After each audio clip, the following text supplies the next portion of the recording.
I warmly welcome you all to our webinar on developing an Indo-Pacific vision for global AI governance, organized by the Indo-Pacific Circle in association with Indic Pacific Legal Research and the Indian Society of Artificial Intelligence and Law. This panel discussion will delve into the state of AI development and deployment in the Indo-Pacific. It also seeks to identify principles of responsible and ethical AI governance and explore specific policy proposals for promoting it in the region. And today we bring together an eminent panel of experts to facilitate this discussion on the topic. We have Shirsha Ray Chaudhary, who heads the ML engineering team in Bangalore for Thomson Reuters Labs. She works with communities on AI for good societal impact projects and in the tech for DNI space. Pavitra Manivanan is a senior researcher at XKDR Forum Mumbai. Her research interests include contract enforcement, judicial systems, and government contracting for health and infrastructure. Mr. Bogdan Grigorescu, I'm sorry if I'm pronouncing it wrong, is a technologist and senior technical lead architecture eBay, and is engaged in large-scale implementation of communication platforms.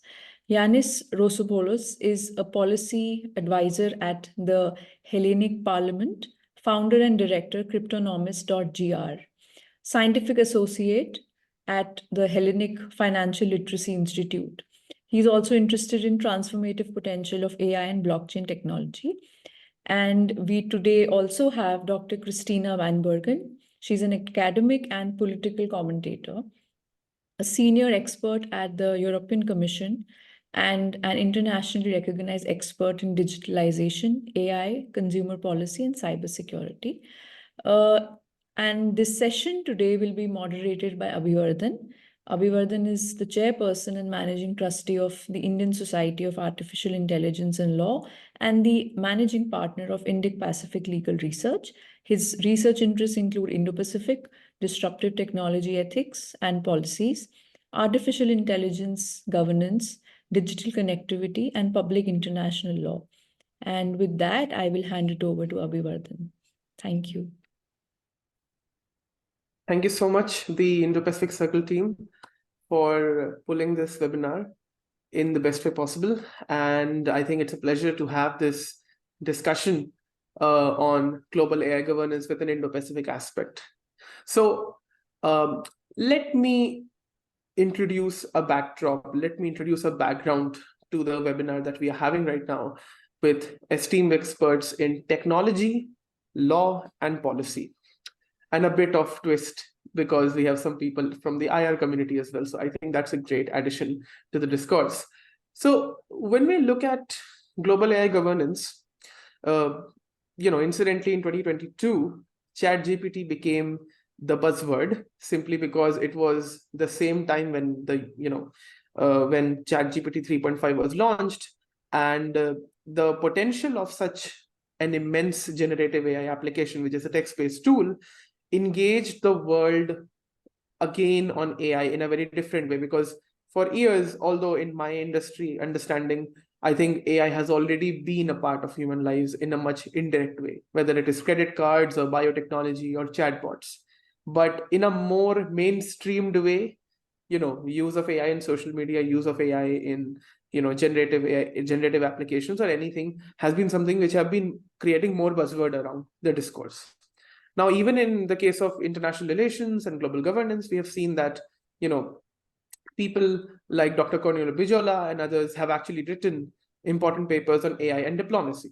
And I think works like these also have been guiding countries like UAE and others to steer on aspects of AI governance with a very new perspective. Now, this session is interesting simply because today is 22nd of December, and nearly a week ago, we had a successful GPAI summit in New Delhi under the Indian presidency.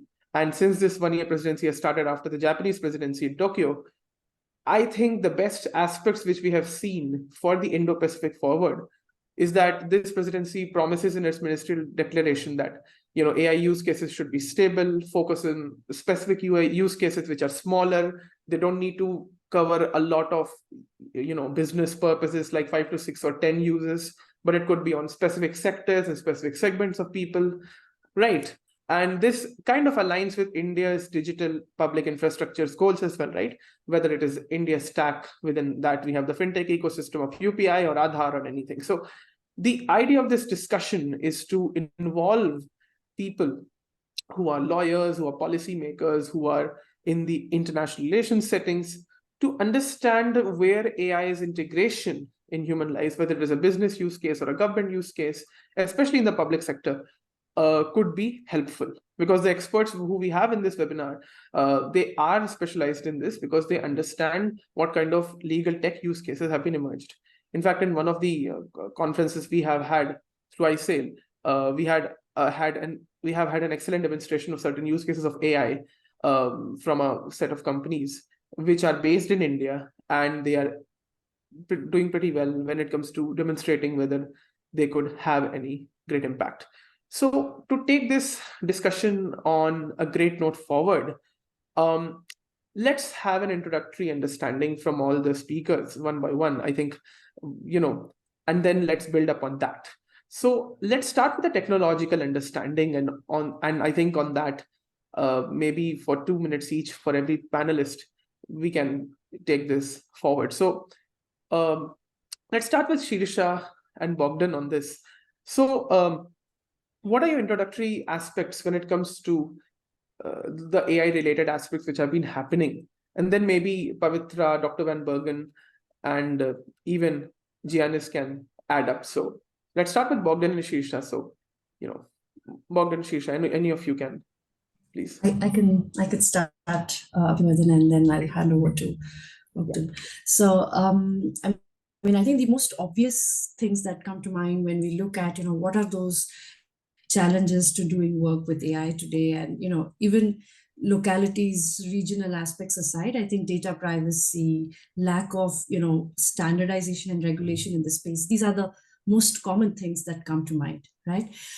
But really on a day-to-day basis, there are a few more challenges, like when you're working and you're into a project and you're really looking to get this going and interfacing with different systems. There are a few other aspects which I was hoping to highlight to your audience today, Abhimanyu, right? One of them is the interoperability and the collaboration system that we may have as an ecosystem in itself, right? How easy is it today for an AI-based solution that I create, for it to easily integrate and operate? Let's say you mentioned the fintech stack, right? How easy is it to do that? And there are certain challenges there, but definitely I think a lot more needs to be done around enabling this industry collaboration a lot more, maybe setting up communities and bringing together folks working such as ourselves today and promote this sort of an open source ecosystem, right? Perhaps that brings these topics out. I also want to kind of put the spotlight on, is our societal acceptance and cultural acceptance of AI-based solutions there as yet? And do we have infrastructure challenges, right? Like, I can't help but be a wee bit envious every time our, big tech companies make all these giant strides, but it's predominantly sometimes, in the North America regions or in the EU regions, right? There's a lot more that, there's a lot more of functionality that can be brought here, and probably almost at the same time. So like we almost come seasons after the North America, and so I wish we would cover that gap a little more. And not to mention, Abhimanyu, I think the skill shortage that we are starting to see, and something to be done, not just at at a corporate level where we are looking to, let's say, upskill and reskill folks, but also from colleges and universities. I think we need to look at perhaps corporates giving back a lot more, or creating a new kind of curriculum to sort of push for this development, right? These were a few, I think, maybe not so heard of points that I thought I could bring up to you today. No, I certainly appreciate them. I think we can add them, as we move ahead. So I think we can have a follow-up on that. Bogdan, how do you like to add up to this, what Shirisha has stated in her opening remarks? The understanding of the feedback loop in any automation system deployment, anything that involves automation significantly is built on and around the feedback loop or more. The human body is made up of feedback loops. The way the heart functions is a feedback loop. That's why the blood pressure raises and drops, because it's a response to factors, internal and external, i.e. the context, the presence in the now, the awareness and all, or the non-awareness. The water cycle in nature, it's a feedback loop. Essentially, nothing gets lost, nothing gets created, everything gets transformed. Lavoisier. Oh, yeah. The karma is a feedback loop. Yin and yang is a feedback loop. Life is a feedback loop. Life is only as precious as because of death. It's not precious in itself, it's precious because of death. And so that is a continuation of life. It's not an end of, it's different. Okay, and we know that from the Sanskrit scripture and from all the big culture of the world that are stemming, from times immemorial. They are not stupid. That's why they exist, because they are not stupid. Otherwise, they would have disappeared because of the feedback loop. What doesn't fit in the feedback loop disappears. There's no difference with an AI automated system or any automated systems. So really, that's a big challenge, technically speaking, but as well as non-technically speaking, to understand the feedback loop. Or the feedback loops, it could be more than one. It's not prescriptive, like it has to be only one single one. What goes in, what goes out, where it goes in, more than one entry point. Most of the time is more than one entry point. What are those entry points? Society, nature, artificially created because of, certain reasons. So, the World Wide Web, let's say, which is really, can't define it physically very well, but it's real nonetheless. So where is it coming from? Where is it going out to? Because it may go to the same places, but probably to other places and so on. That's very important before even understanding what's happening in between. You look at the transformer architecture and you see those squares and all and this and that. What does it mean? It means nothing unless you understand the feedback loop. So what's in between matters less than the whole. Obviously, it's important. Of course, it's important to what's in between, and it's good to understand that, but don't start with that. So it's the same for, like, we are in the Indo-Pacific region, first understand the people, the society, understand about that, and cut through the fat. Because most of use cases are not good for AI automation, are not good fit for AI automation. But the hype would, how to believe otherwise, that you don't do AI, you're gonna die. Yeah, I think definitely. So the real change is understand the feedback loop and understand what not to do, because it's not good to do. Yes. Then it becomes so much easier to understand, that's a really good use case. We can apply a form of AI automation there. Yeah.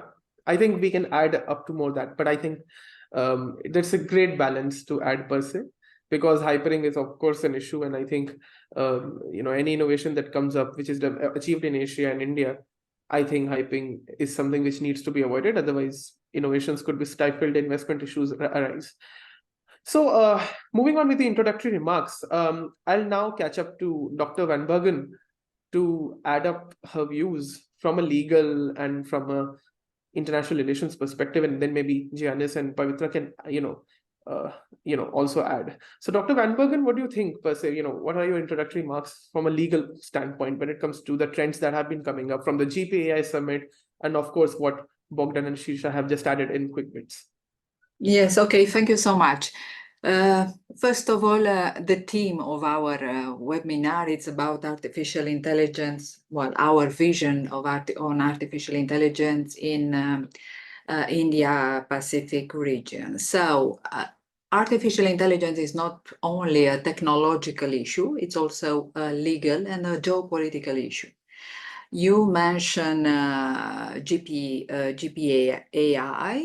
Well, first of all, I would like to congratulate India for its work. You have a nice declaration, which is, in my interpretation, very human-centric approach. And I view some articles in the Indian press saying that, well, the declaration put emphasis on innovation and not on anticipating risk. For example, making a kind of comparison with the UK declaration, the recent UK declaration of safety of AI.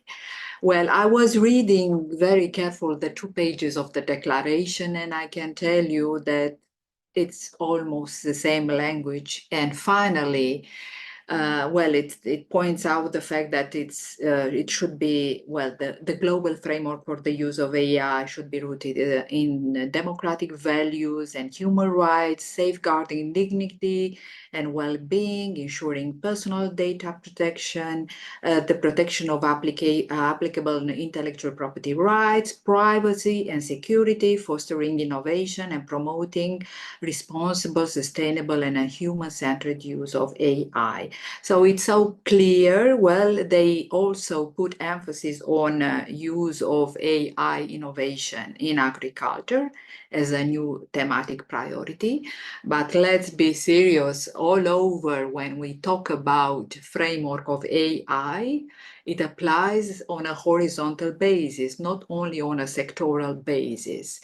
It's true that in general, well, just now we have a kind of patchwork of, combination between hard law approaches and soft law approaches.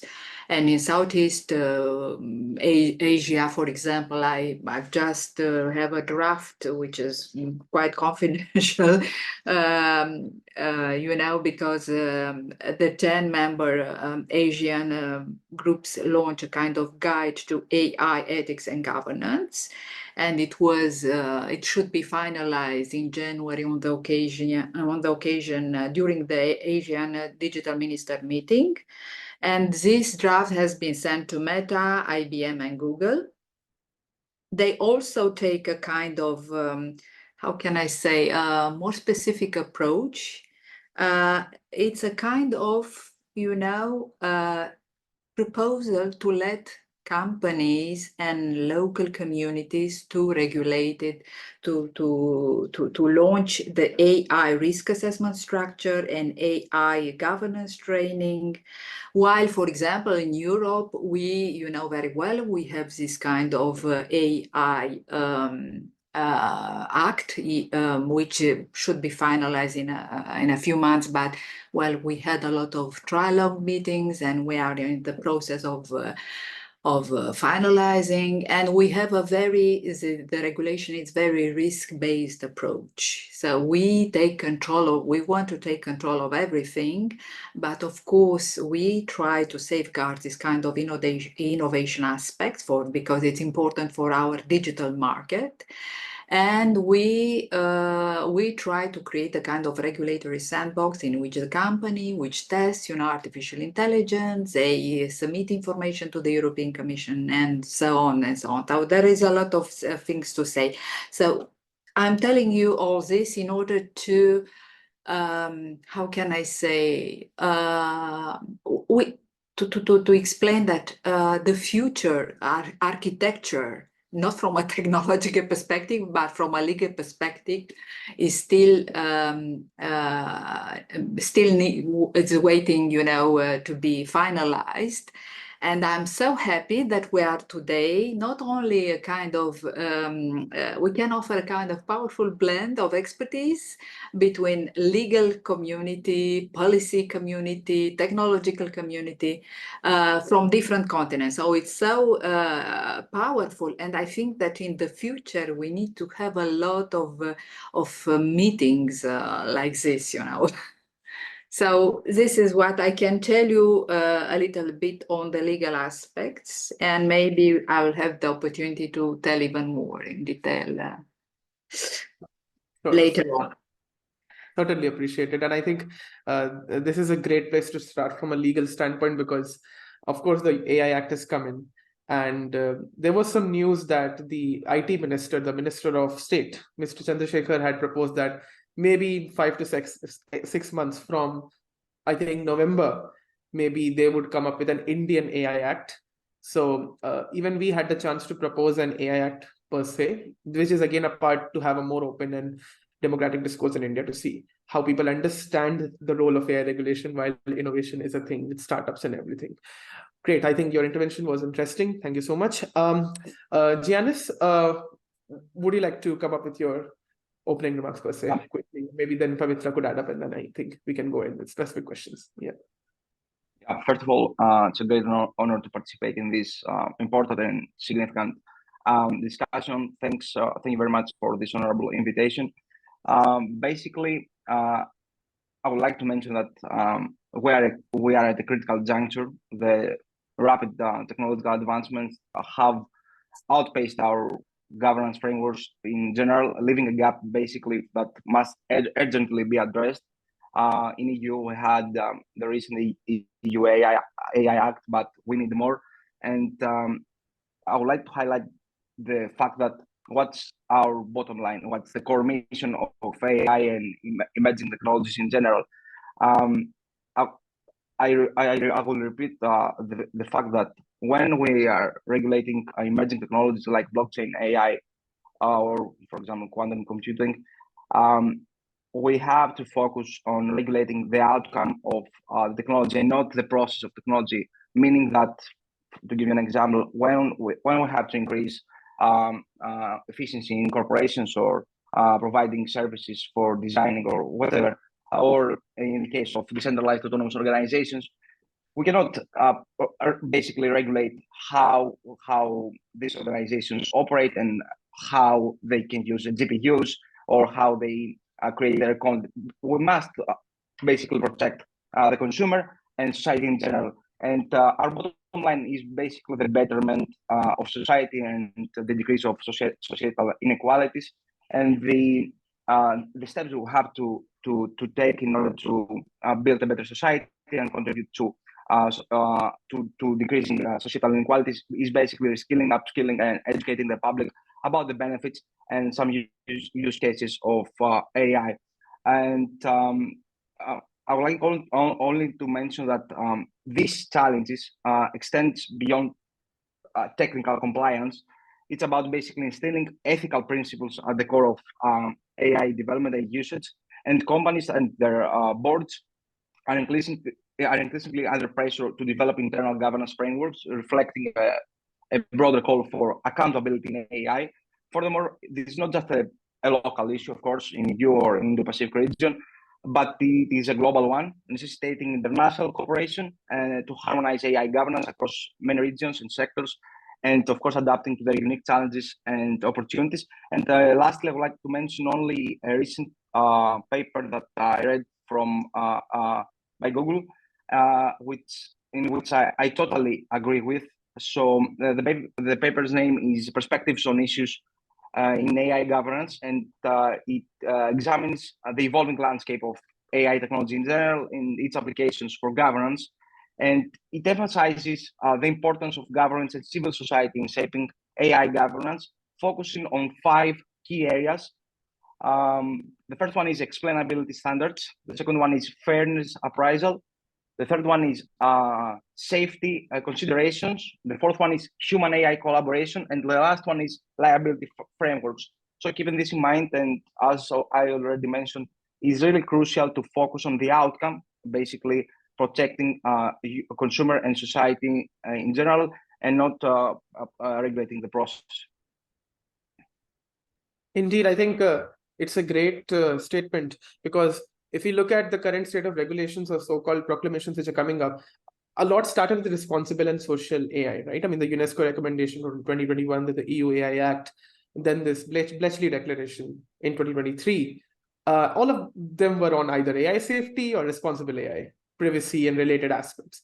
But explainable AI is something which is a very important area. For example, how it could be interesting if companies could actually have AI explainability agreements, which are in tandem with their service and vendor agreements, which they have in contracts. Because AI explainability could be a major aspect in terms of, because In India, it's already started with the DPDPA. We already are seeing a sense that concern management systems are becoming a reality to comply with data privacy regulations. So maybe explainability techniques could be a very interesting aspect to look forward to. Great. I think we'll have your interventions once we address the main questions of the webinar. Thank you so much for that. And yeah, we are now with Pavitra. Pavitra, quickly, we'd like to have your introductory remarks so that we, go ahead with the main aspects and the main topic. Hi. Thanks, Abhivardhan. Thanks, everybody. I think it's really great to participate in this. I'm looking forward to hearing everyone's thoughts. So, completely second Christina's point on bringing together the technical aspect of it, geopolitical aspect of it, and the legal part of it, even to come up with a regulation. Lawyers sitting and making the law is definitely not going to work when it comes to a tech-oriented law. But as far as what I wanted to say was, as Abhivardhan and Gian has mentioned, the whole how does the AI work, the explainability, the interpretability part. That's what I wanted to highlight. So there are two aspects of it, right? There's a market which develops AI tools, which deploys AI tools, and then there's a consumer aspect of it. So how do we go about dividing the responsibility between these two parties? Do we take a caveat emptor approach? Do we take a caveat venditor approach? If we caveat emptor is usually taken when we really want to bridge the information gap for the consumers. In that sense, then should the regulation just be focused on bridging the information gap, and then you leave it to the consumer to have his safety checks in place, or should it go beyond that to a protectionist approach? These are some of my initial thoughts, and I'd like to hear it from everybody. Great. Thank you so much, Pavitra. Your intervention is appreciated and it's great. I think we'll move forward and ask questions based on. Yeah, I would like to answer to Pavitra question if it's possible, Please. because she said, well, she asked about how we can share the responsibilities and things like this. Actually, I think that we have a kind of joint responsibility. Companies have the responsibility to develop. Okay, I know that I don't tell you anything new, but I am telling you nevertheless, they need to develop responsible artificial intelligence application, technology, whatever. The governments need to protect, in order to ensure that electronic market is not full of failed, of risky technology. And as for us consumers, we have also a kind of moral obligation, to be proactive and to ask for information, to be reivindicative, in our complaints.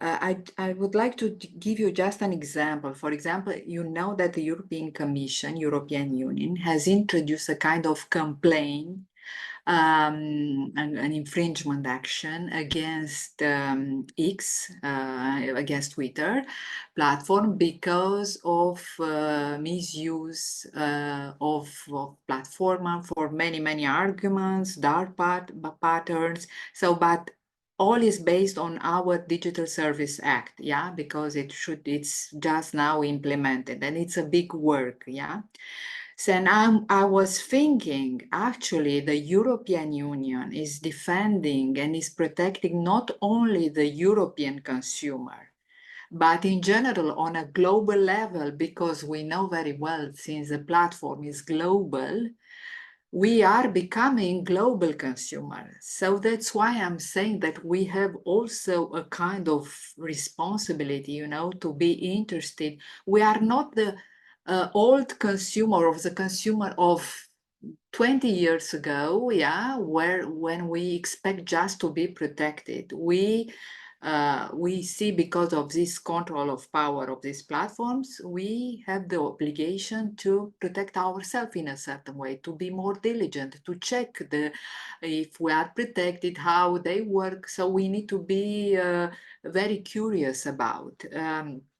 So I think that we have this kind of triangle between companies, governments, companies platform, I mean, and consumer, the global consumer. And I'm very happy that, we sometimes the European Union is criticized many, but people are count on us in a certain way, yeah, because we can help through our actions. We can clarify we can how can I say, create a more safe path in artificial intelligence. So Yeah, thank yeah, you. yeah. No, in fact, to add just on that quickly, when the GDPR was in the debate, right, in 2017 and the 2018s of the time, everyone was like concerned. I mean, Israel was concerned, India was concerned, Americans were concerned, the US Chamber of Commerce had concerns, the Chinese had concerns. Everyone is concerned that will GDPR create a global data standard or what will happen?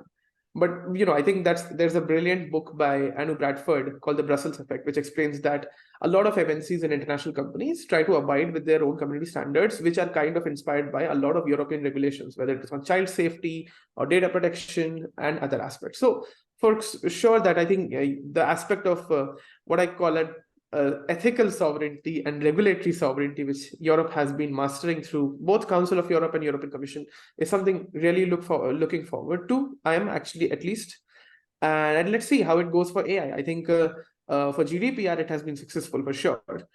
We came up with our own standards for sure in India, but that's another story for a day. Okay, so let's go on with some specific interventions and some specific aspects to go ahead. And for this, I'd like to bring Shirsha and Bogdan into this. Bogdan talked about the aspect of hype, feedback loops are very important, and hypering is also an issue which could affect the credibility and trust in having investments in AI. And Shirsha rightly pointed about the aspect of involving specific use cases which could be originated from India, which could be much unique in its use. For example, in the GPAI Summit, I can talk about two use cases which came in. One was a use case of Dhenu, which is an AI-based tool, generative AI tool, which can help you in analyzing certain aspects in agri-tech, which is a great intervention for a country like India, where we are using drones for farmers to tell them if they have their crops are doing fine or not. They're being educated about use of fertilizers and many things. So for a rural economy also, it could make sense. Then another use case which we see is Open Hathi, which is a Hindi language related tool which can actually generate Hindi related outputs per se in a much, I would say, simpler way. So looking at this aspect, I'd like to have interventions from Bogdan and Shirsha on their respective views so that they could add more to it. So Bogdan, Shirsha. I think Shirsha may begin, then Bogdan can add up. And yeah. Sure. Thanks, Abhivardhan. You're rightly pointing out that there's so much potential to create, and people are hungry for solutions. We've gotten a taste of what the digital life can do for us with the whole fintech stack, like you rightly said, right? But I think that there's a question as well which says, can India afford to wait for AI regulations? I think it's about time we had the AI regulations, right? And we had, not just the regulations drafted, but also these industries or these tooling which can cater to doing audits and to actually do that explainability check, right? To actually doing how well are these regulations implemented and taken care of by corporates who wish to do business in the subcontinent. Right. So on that, it's probably a different thought process altogether. I mean, when we had manufacturing industries, when we had plants, we've had audit bodies who periodically do these audits at these companies. I remember having this conversation with one of my industry peers from one of the telecom giants in India when the DPDA regulation came by. He was crestfallen because he now had to go back to looking at how might he erase the data that has been used, the personal data that has been used in his different models for training, right? And that would mean stopping so much of the other parallel work which is then in the backlog, right? So to answer that question, I think India cannot afford to wait. India is, going to move at its own pace. It's about time we had quickly those regulations come in, right? Yeah, I think that's a fantastic intervention, and I think I'm glad that you answered the question which was on the Q&A as well. Well, just to add from my end, I think regulation is inevitable, but I think considering our constitutional setup that we have and the way our laws are framed in India and the post-colonial problems, I think if we come up with some very basic aspects of regulations, which is to say how to have a registry of certain use cases, how to have industry classifications, I think that's a great way to go ahead. Because this is something even in patent law and IP law, a great debate is happening, and I think I'll add Bogdan into that later. But I think there's been a judicial issue whether you can classify something like a neural network as a patent. Now, it's not been possible because it's all mathematics, but the discussion is being going on in the process of it.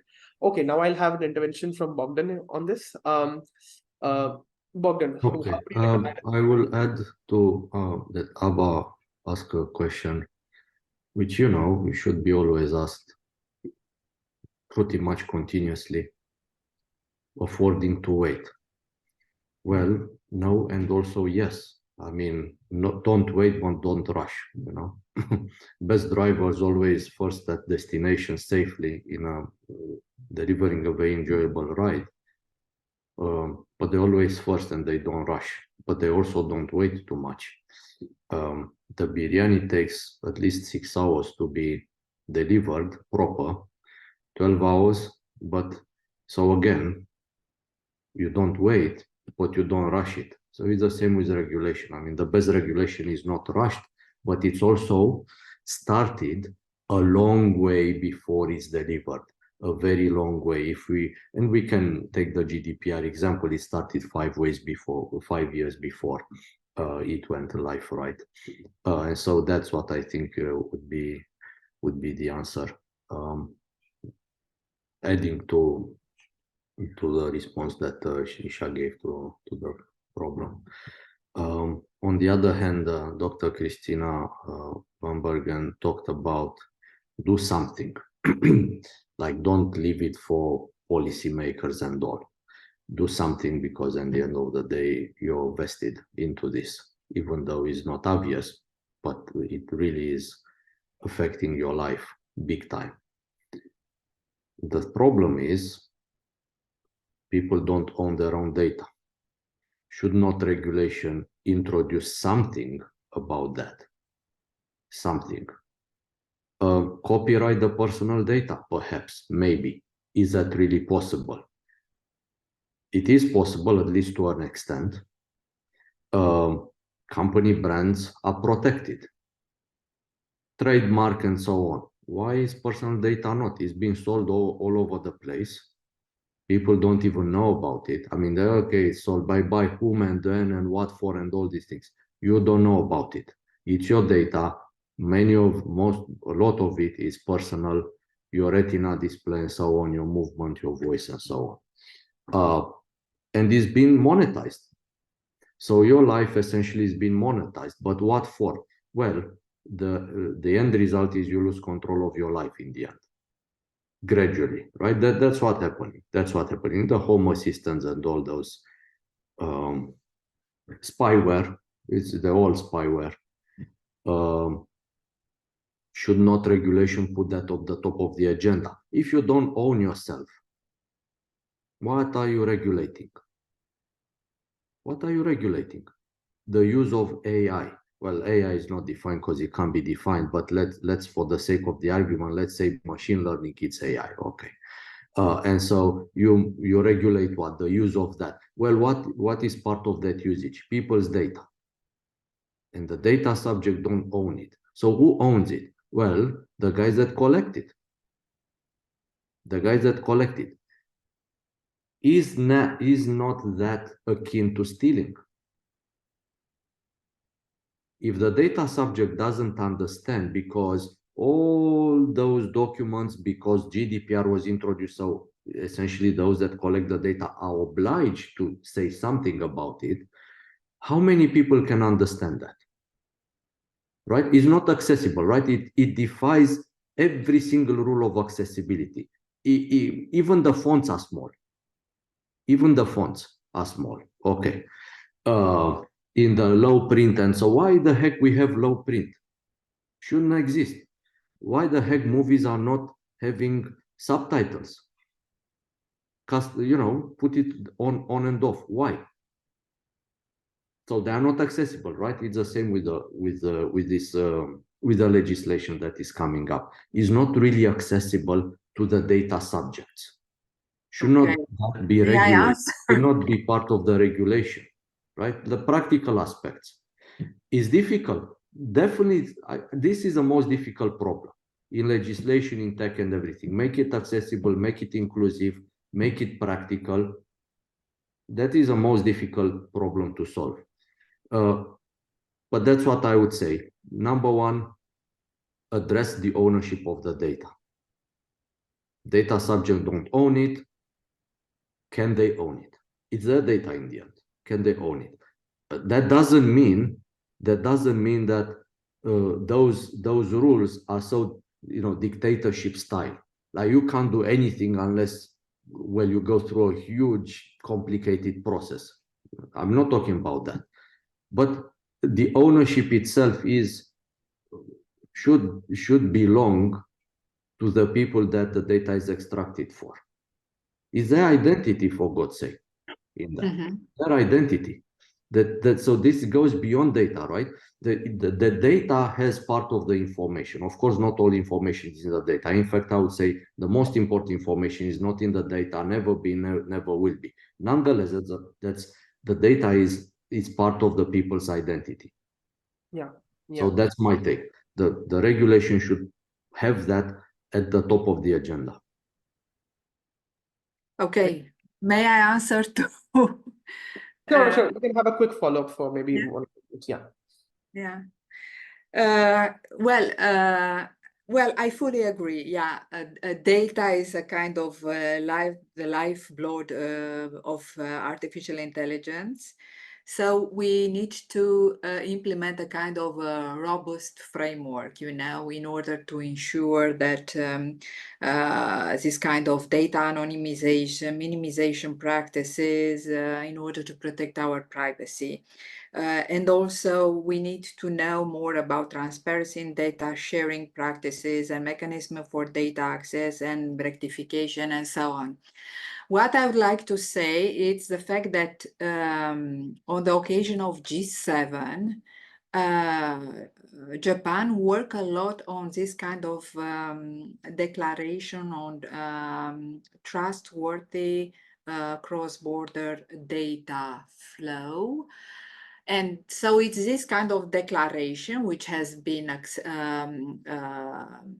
adopted, and the member states have the obligation to ensure a kind of impact assessment to see if the data is well processed, if it's collected according to the regulation, because everyone has, even India just now is working on this kind of the data bill.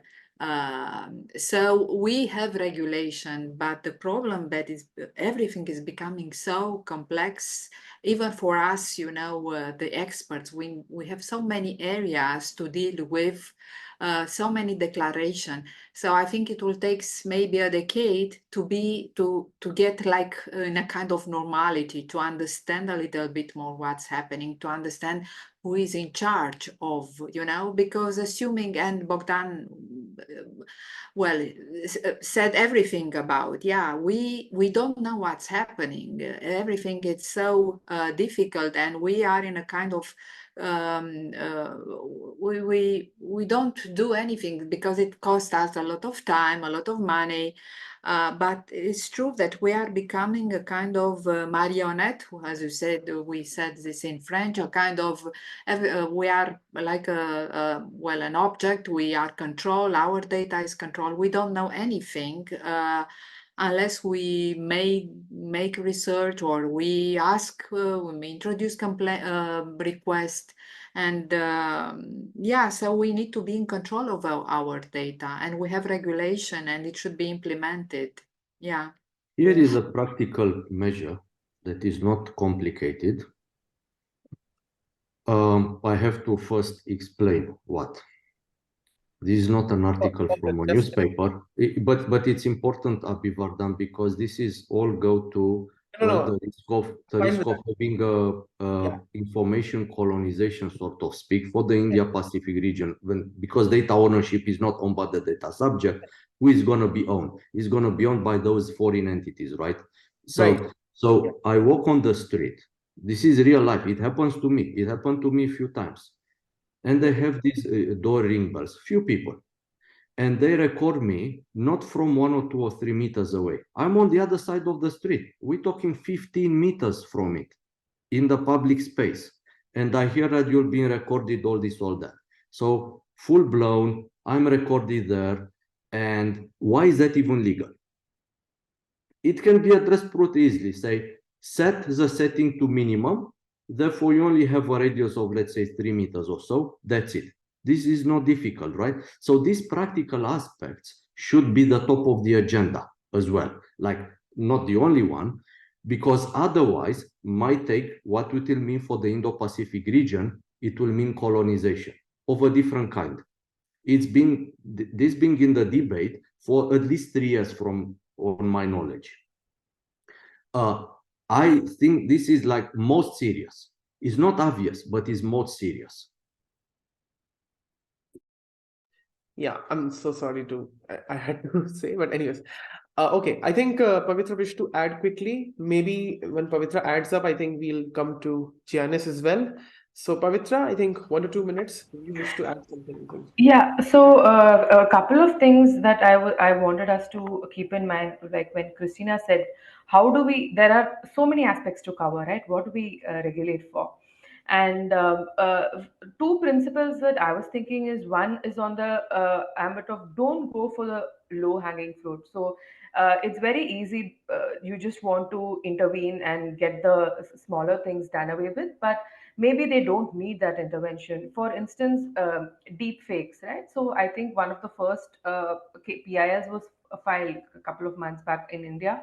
And but if you see, there are private market solutions also coming up. There are apps being invented every other day to recognize deep fakes. So do we then really need to set up a whole regulatory machinery for it? So that was on the low-hanging fruit bit. The second bit was also on the importance of research and data in picking which of the intervention we need to choose, right? At least for India and most emerging markets in the Indo-Pacific also, I would say, people know that their phones record a lot of things at all times. How many people actually bother to switch off app tracking? And so in that case, do these people actually worry about data going out? So analysis of just getting data, whether quantitative or qualitative, about number of people, jurisdiction oriented, who actually worry about that thing. In EU, first world countries might be very different from what India is facing as that it needs to solve for. So that was just my thoughts on it. Yeah. Great. I think as we move on to Giannis, because in this conversation that happened with interventions from Dr. Van Bergen and even from Bogdan and Shirsha, I think a lot of the questions which I was going to ask in a periodic fashion have been covered. Like, for example, what to regulate and whether we should regulate and whether regulation is effective or not. And I think Bogdan made a very important remark on this, and I really appreciate that. So Giannis, I'll come to you on a very important and interesting aspect, since you come from a very interesting place. When we say aspects of innovation in AI and regulation also, there are a set of countries, either we have big countries like India, which are coming up with DPI related innovations or public sector innovations, or we have countries like Estonia and maybe even Greece and others who are actually trying to come up with their own scaled innovations, which could enable in the public sector certain sort of regulations, right? I mean, Estonia is for sure there in the list. Greece is also perhaps in the list. Even a certain set of Eastern European countries have been trying to do that, including Poland, maybe, if I'm right. So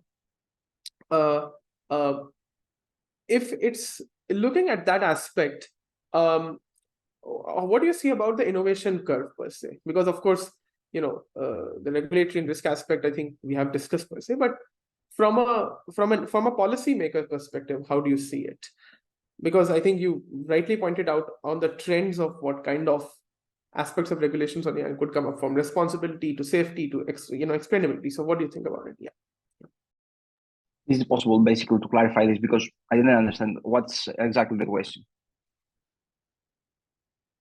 Yeah. So to be specific, when it comes to use cases, for example, public sector use cases. Okay, there's of course a country like India which is developing its own bigger macro level use cases, right? Which in countries, Dubai is kind of innovating with it. Singapore is collaborating with it, right? So we have bigger use cases, bigger public sector use cases. Then we have certain smaller interventions also, which are coming up from Nordic states, which are coming up from Southern Eastern European states.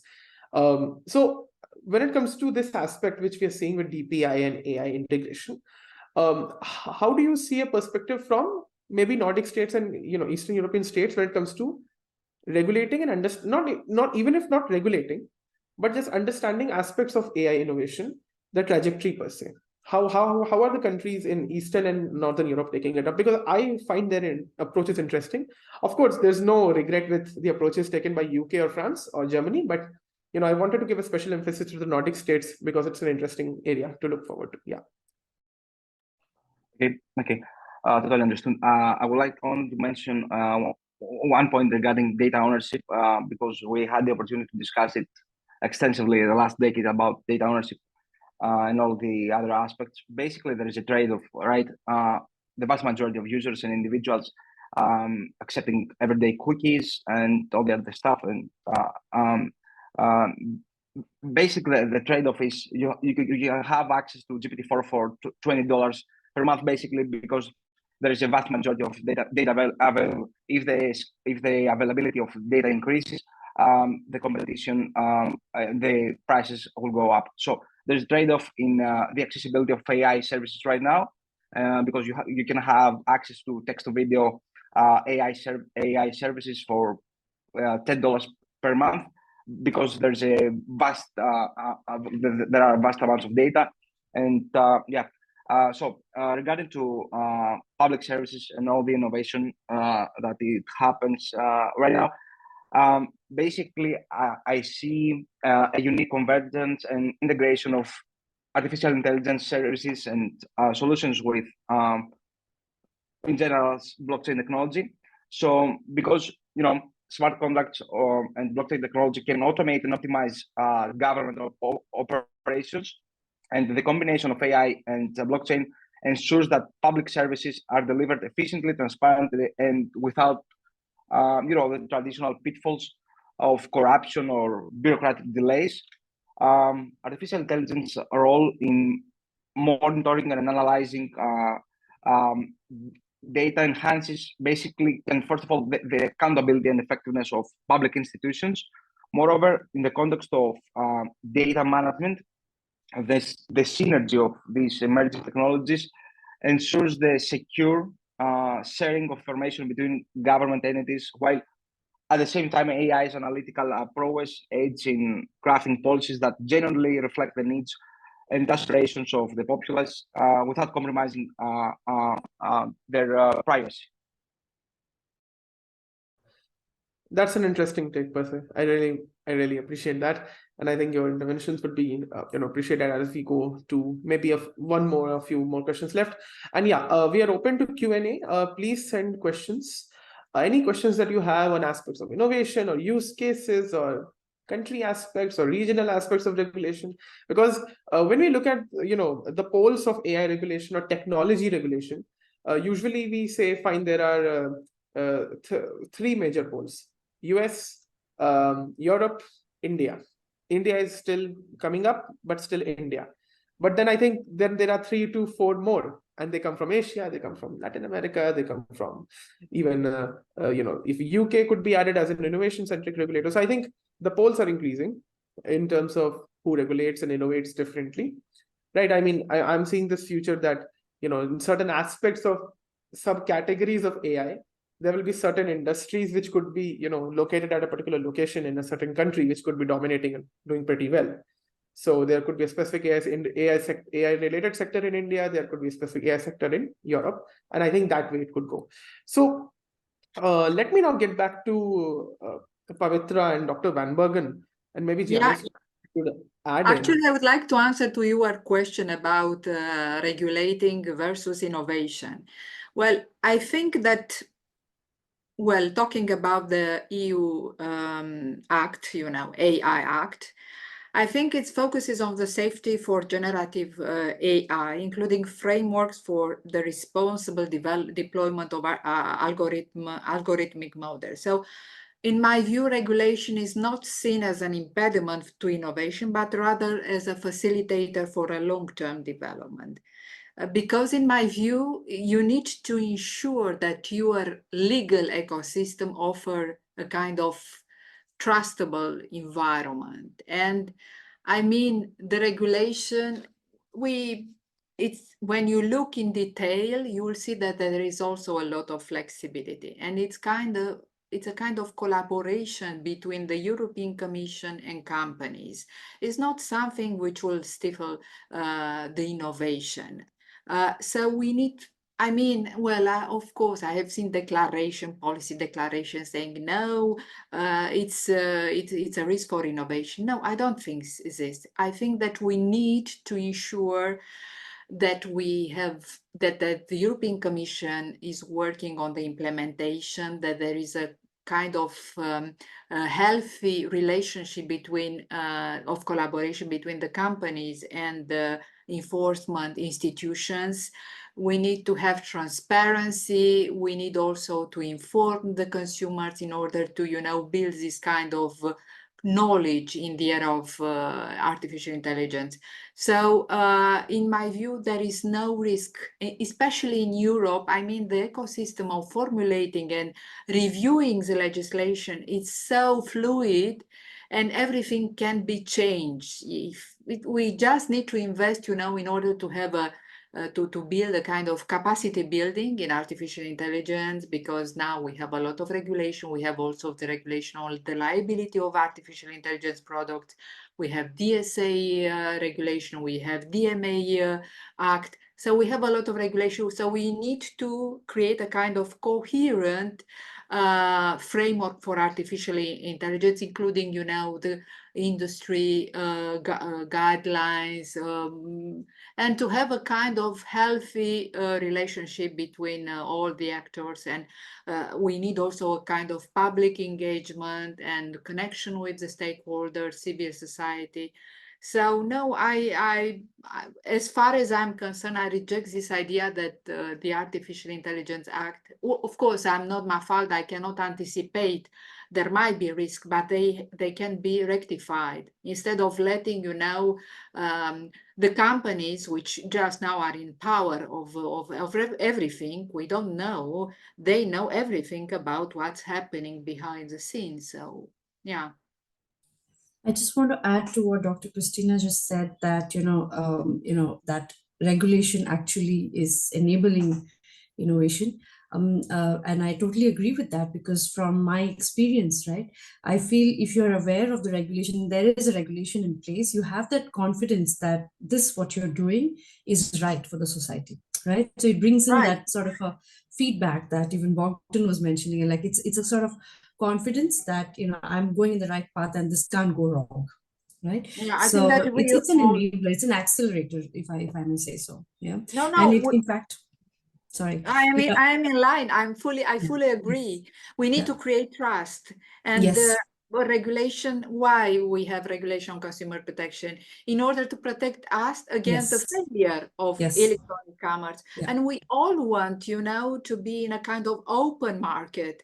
We don't want to be confined in our national borders. And we need to, if I want to buy something from India, I need to be able to do it quick, so everything, and I need to trust the environment. We need not only a huge digital market in Europe, because we are struggling with this, but we need an open global market. And I probably in the near future, we will have a kind of open and global. Okay, it's a little bit of in my imagination, but I still have hope. Yeah. Not just as producers, but also as consumers. I think both ways the trust is, a little more channelized positively if we have the regulations in place. You're right. Yeah, I agree. Yeah. And to add to that, I think that's where I think we can have interventions from Pavitra as well. There's an interesting question. There are two interesting questions from the Q&A. I'll just take them up because I think we are nearing the conclusion. One question is that whether giving the public the right to have sole access to their own data by governments is realistic. This is a question related to data portability, which I think maybe Bogdan could deal it later, but before Bogdan intervenes, the second question as well, I think Shirsha can take it up and Pavitra can take it up. Which areas should be prioritized for making frameworks in AI? Now, if I was asked, then I would say that frankly, e-commerce, marketing, and all those kind of generic domains come up. Agriculture is next. But Shirsha, what do you think? Pavitra, what do you think? Which domains could be prioritized? And then that question could be, the first one could be addressed by Bogdan. So yeah. Shisha, go for it, please. I can take a stab here, and then Pavitra, I'll give it back to you. So in my mind, I think the areas where AI regulation frameworks are paramount and into building trust in the ecosystem is basically around the risks associated with data. Right. And we kind of club it all and say data privacy concerns and bias and all of that. But I think what are regulations, what are the severe must not do's is something that I think should come out ASAP in my mind. Right. So for me, that's a number one. And number two is, the movement of insights drawn from the data, who is selling what insights to whom, and somewhat goes back to the explainability factor that Abhivardhan, you were mentioning as well, right? Like, can this be a little more transparent in terms of, how did you derive this insight, right? And what then are you going to do with this insight, right? So I think that transparency as a consumer I seek, and definitely as a producer is really complicated to have in the system that I'm producing, but nonetheless, I think this will build trust in solutions that we build and create a more equal community. Pavitra, over to you. Yeah, so just clubbing Dr. Van Bergen's thoughts on innovation and regulation and about the domain. So I think the first step is, I would think that we first take a horizontal approach, that there are already existing laws, right, which work. There are torts which talks about no fault liability or vicarious liability, all that comes into play. And then copyright, though it's a domain, but I would say copyright because there are codes and algorithms involved, so that is sort of horizontal as well. And then goes your privacy, data protection law. Then how much can we read into the existing laws to bring in aspects to regulate AI? And why I'm telling this reduces a lot of duplication for the market as well. As we know, each compliance takes a considerable amount of cost to the companies as well. So a first good step would be to identify the existing regulations, both horizontally and then go domain specific. If you're working in the finance sector, if you're working in the medicine, finance is an extremely regulated industry in our country. So how much of it can we actually tap into? So that you don't go about reinventing the wheel for the whole regulatory system, and second, to give predictability to the industry, right?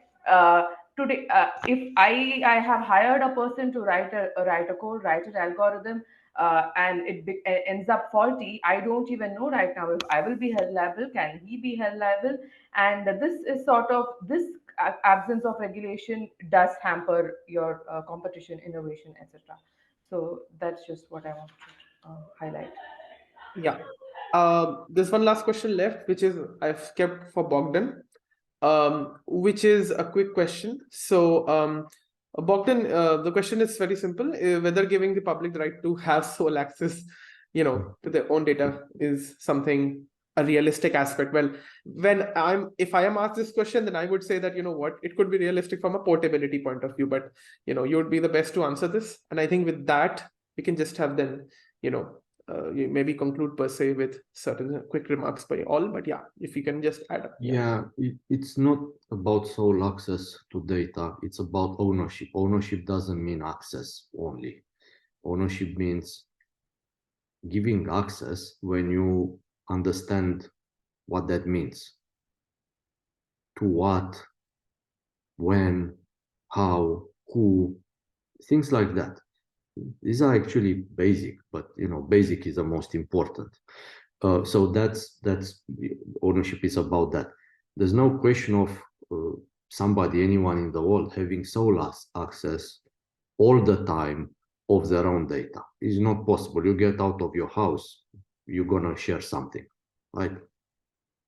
You're gonna be seen by people. It's normal. That's life. And if there are surveillance cameras, I know, traffic cameras, you're gonna go on that, but you know about that. You know it's a traffic camera, it's deleted, okay, maybe 24 hours, maybe 1 week, it's not gonna be there for years. And it's follow enforcement. You have a good idea. You have a good idea where is that happening, because it's not happening on your everywhere, okay? It is visible, you can see it.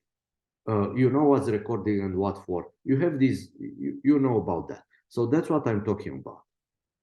People to be in their sole power to hand over their data in greater or smaller proportion, because they know what they hand over, to whom and when and how. That's not at all clear right now. In fact, most of the time is misleading. Most of the time is misleading. You get your devices being fingerprinting without even knowing about it. That's personal data. I mean, it belonging to the device, but you know what? That device is connected to the web. That goes through your router. That ID of your router is collected as well. That's your physical address right there, right? And so there's a few data points, very small number of data points that are not difficult to collate, and they pinpoint your usage on the web, your personal. I'm not talking somebody in your household, your personal, because the device is registered to a name. Okay, maybe somebody on that device, you're liable. Okay, so it's not that difficult. It's not many data points. We're talking a handful, a dozen maximum.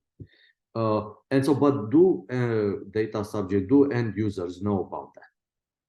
How many know about that? A tiny fraction. That's what I'm talking about. Yeah. Being in the know, and you will, the end user, the data subject, to be in the control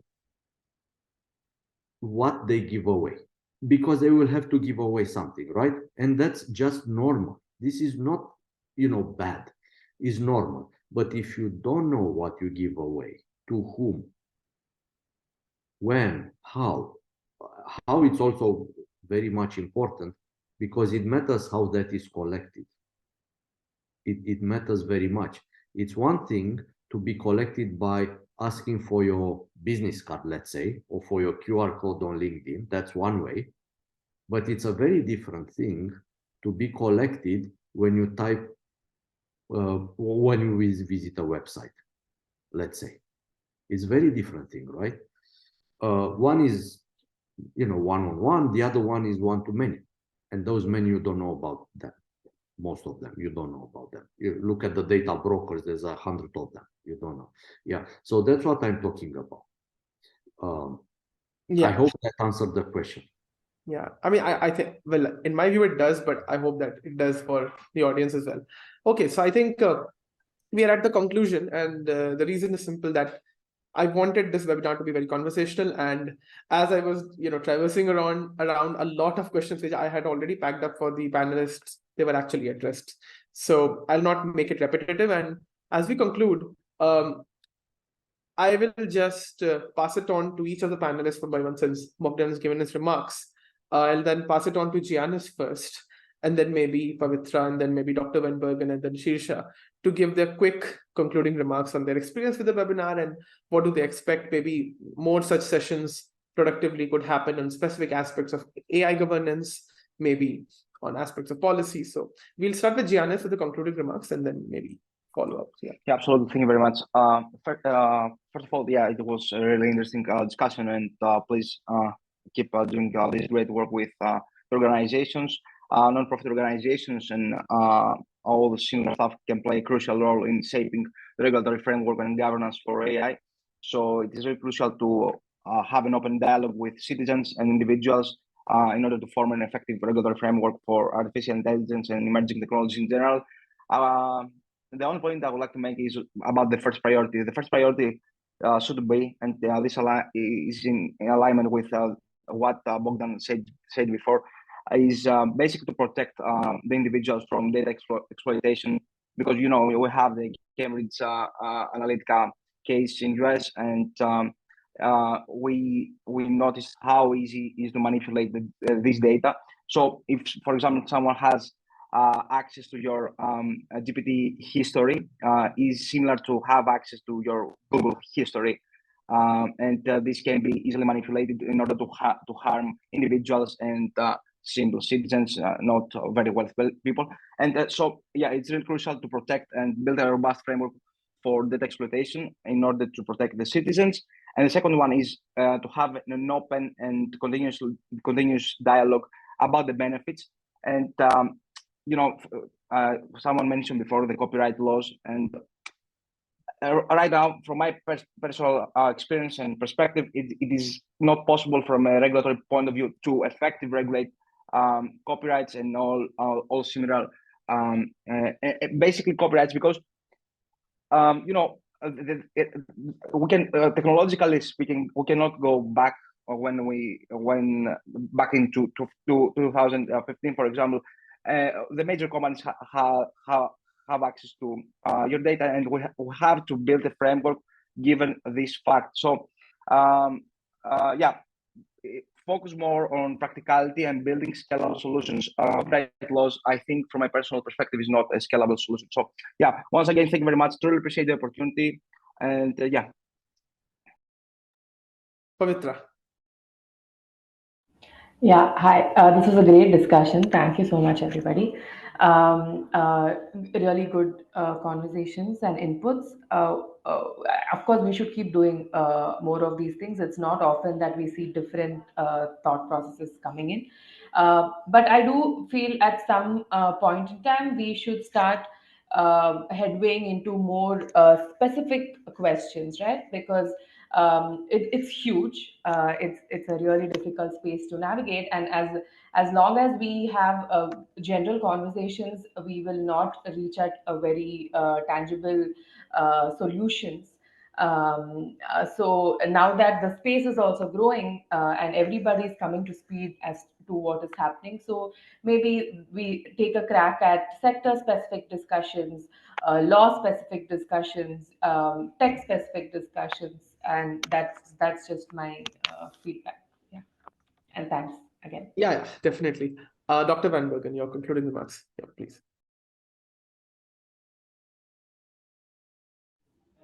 You are on mute. Thank you so much for these discussions. I really appreciate. Well, in order to answer to the theme of our discussion, which is about our vision of artificial intelligence in Indo-Pacific, I would say, first of all, that we need to have this kind of multi-stakeholder collaboration, and the governments have a big obligation to engage with academics, with companies. And I would like to give just two examples of good practices in this region. For example, Singapore launched this kind of AI Verify, which aims to support companies and organizations to verify the effectiveness of their AI system, drawing on the collaboration of the global open source community to improve its AI testing tools. And the second example is coming from Australia. They launched this kind of AI safety guidelines, and they ask the public to answer, to their consultation. So And this is about building trust, public trust. And it shows also the importance of developing a clear system for monitoring compliance and for imposing responsibility about potential risks. And of course, we need another session to discuss about EU AI, which is also a big story. And I would like to thank you so much for these very powerful discussions, and let's continue another time. Thank you. Yeah, it's a pleasure for sure. Shirisha. Abhivardhan, I take away great notes, great points from today's discussion in my notes. In particular, I am, really surprised by some of the discussion points that came out, starting right from how Bogdan drew our attention that we are always actually part of, a feedback ecosystem. Right up to the discussion at this point as well. I think in my mind there's a wish that as a consumer, as a person of this community which is going to have tons and tons of AI solutions, I wish to be aware of the kind of data I am generating, where it's going and what it is used for. I'm not I'm not asking that I be paid for it, but I want to be aware of what I'm building out, right? And so I'm sure this is what I would seek out of regulations, and I hope we get there sooner than later. Great. That's a great remark to conclude, I think so. So I think we had a great session, and we thank the Indo-Pacific Circle for hosting this webinar in collaboration. As this year ends, this also marks an end of our activities from ISAIL and Indic Pacific as well.